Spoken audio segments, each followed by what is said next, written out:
Brett, we know every week's a challenge. Would you say this one's the first in a while?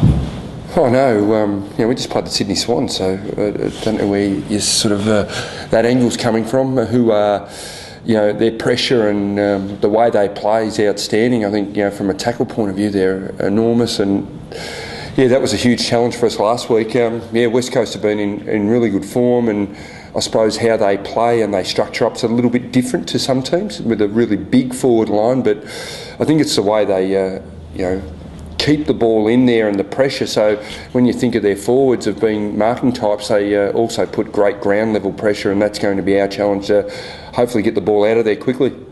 It's a big game to lead into this one, Brett. The Sydney one, obviously they're renowned for that pressure and getting it, and West Coast have obviously improved in that area. Does that give you a good sort of dress rehearsal in some ways? Yeah, it does. I think we've got a lot of confidence in the third quarter in regards to our pressure and not allowing the ball to get down the ground. I think our tackle numbers have been really good this year, and we're sort of in the top one or two in that area of the game. So I think that's the battle of the midfields and how much pressure and the delivery, how well it is, it'll be a real key to the game. So West Coast seem to surprise a few teams early in the season. You get them at a time when you've obviously been able to pare it back a little bit up measures. Is that a little bit of an advantage for you, having seen them go about the business over several rounds? Yeah, I suppose you get to see the trends of what they're doing really well and how they're I suppose their KPIs of the trends that they're sort of headed through the season. So it's probably helped us a little bit, but we obviously know their talent with Lacroix and getting Cox and Kerr back fully fit really helps, and they've just been enormous for him around the ball. When you look at Cox's ability to give his midfielders first possession, and not just first possession, but the way it's just handed to him on a plate is outstanding, and we'll have a real battle in that midfield and make sure that the clearance numbers are about the same, or we can get our nose in front in that area. You've seen Collingwood up close this year. How similar from what you've sort of pared back on West Coast this week do you think they are in terms of their defensive pressure? I know hopefully they're talking about how our defensive pressure is as much as theirs. Collingwood probably the standout in the way they've been able to lock the ball in and really use the press, I suppose. And West Coast have had great success at Patterson Stadium. And outside of that, they've been pretty successful against the Adelaide teams. And Etihad will be another challenge for them.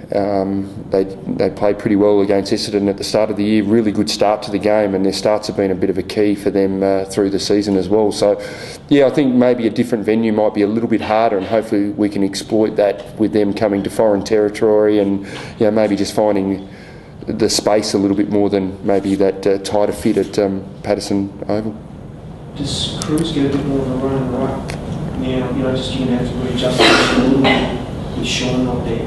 Yeah. Does that change much how you go about the rucking? No, not really. I think he got a great run at it more in the second half last week because Sean went down. So I think it's just great Matthew's up, and I think his confidence levels, and I think when you have a knee too, you actually doubt, geez, how am I going to jump, and just tackling and my follow-up work. But his has been outstanding, and he just seems like he's just fitted straight back into the game, which is really good for himself, but also for us. It's going to be another great test for him going up against Cox, Nat Nui.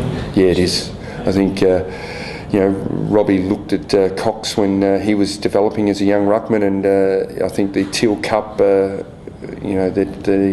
national championships with the underage. Cruiser and Nat Nui competed a fair bit against each other through that, so it's sort of some of those old battles will be reunited at Etihad on Sunday. It's a fair challenge for Robbie to come back into that. Brett, obviously he's got a couple under his belt, but so a big challenge for him to come back into that. Such an important part of the game, isn't it, those four plays? Yeah, it is. His form before was pretty good, and we've spoken a fair bit, I suppose, behind the scenes about selection and grabbing your opportunity. I thought Sean Hampson did a great job to come in and perform the way he did, so that throws Robbie another challenge, but his form's been pretty good, Robbie.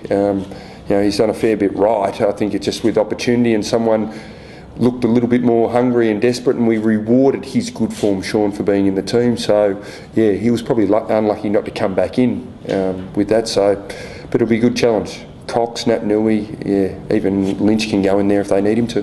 Will you name Gillard and Wade?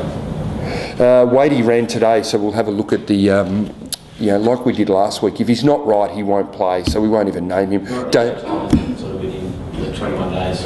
Yeah, it's sort of around that time, so we'll just sort of see how he pulls up. We'll sort of assess it before we put the teams out. We'd love to have him in. Allard will definitely play. He's overcome that and he passed all his tests and things like that, so he'll be definitely playing, so that's a real positive. Well, you're in the top 3 with the challenge to the flag. Do you think your form is up with Collingwood and up with Geelong? You'd say no, because we've played those 2 teams and lost to those 2 teams, so we've still got a lot of work to do as a football team. I think we've improved enormously from last year with our approach and our attitude, but the challenge for us is, as we've seen, last year at the halfway mark we were 7-4. This year we were sort of 8 wins, but it'll be our ability to maintain that, I suppose, belief, confidence and form will be the critical thing. Is that what makes this period sort of crucial, where you've got Sydney and West Coast back to back in their teams, so you might be likely to get later if you can get those 2 wins in a row? Yeah, that's spot on. I suppose it's about creating a little bit of a gap, but I suppose it's our form. We sort of worry about the opposition. We actually worry about what the opposition are doing, but we've spent a bit of time and energy on what we're doing well and what we actually have to, I suppose, with the KPIs, is actually meet those targets week in, week out, and they're probably pretty critical for us. It's games like Sydney and West Coast that you can show your club has taken the next step. Yeah, I think it is. I think the bit this year is about, if we lose a player in a game or someone's out, we don't have to rely on just one individual. I think it's about the form and, I suppose, the consistency in the team. That's been something really pleasing about our depth, and someone coming in and taking up the slack and making sure that we don't fall away in our performance. And that's been one of the real pleasing things this year. Whether Laidler's missed out, who was playing really well, White comes in, Dygan takes another step up. Zach Tui's played pretty well in his couple of games in the team. So that's been really pleasing, that we haven't relied on one player has to perform or we don't actually get the 4 points. Particularly players like Brett Ratten, who's been around for a long time. Everybody's seen it. How do you rate his season so far? Yeah, I think his season's been extremely good. I think he worked on some of the aspects of the game that we needed him to change a little bit, and it's great to see him do behind the scenes review those acts that we're after him to do, and then see the confidence that he gets from the pat on the back and the reward. And I think he looks at his game now a little bit different than he did 12 months ago, but his form's been very good. You've obviously got one change. Is that basically where you're looking at this stage? No, we'll have 2 changes. Dygan won't play as well. He just had a calf and it hasn't come up. He didn't train today, and so he'll definitely not play as well. Does there come a point at some stage soon where you do try and find your best 22, or is it a bit more like what we were just saying about if someone goes out, you've got those guys that come in? Yeah, it's an interesting one. Everyone talks about the rotation for the team to make sure we manage the team, but then on the flip side you want continuity about playing your best team all the time. So it is a debate. It's something that we've seen in, I suppose, history about teams that use 32, maybe 33 men or even 30 men through a season are the teams that actually play in the last game in September. So that's something that we throw up a little bit in match committee in regards to looking after your list, but also creating continuity and cohesion with the 22 that can play every week. Brett, can I just ask you, how much of the Carlton spirit that you know well, obviously, do you see, and the sort of attitude do you see in the team that you're coaching now?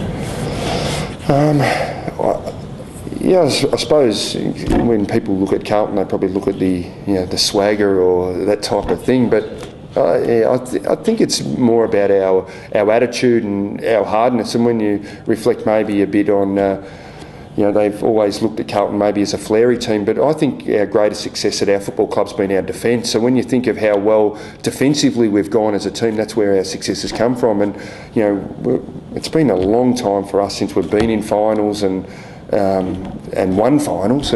But even reflecting back at '95 when I was a part of that team, you look at the team of Silvani, Dean, Sexton, McKay. They were just ruthless and hard, and that was where I think our Carlton spirit come from. How's that turned around then for you? I think it's a little bit about personnel this year that we've. Yeah, it's taken a little bit of time, maybe getting the personnel into your group and having a fit Jamison, raring and ready to go. I think we've just spoken about Thornton's form turning around, and then when you probably add Yaron's flair back there, which has been brilliant. But you look at Daigan and these fellas, Laidler and White, that's played back there. Hardness has been outstanding.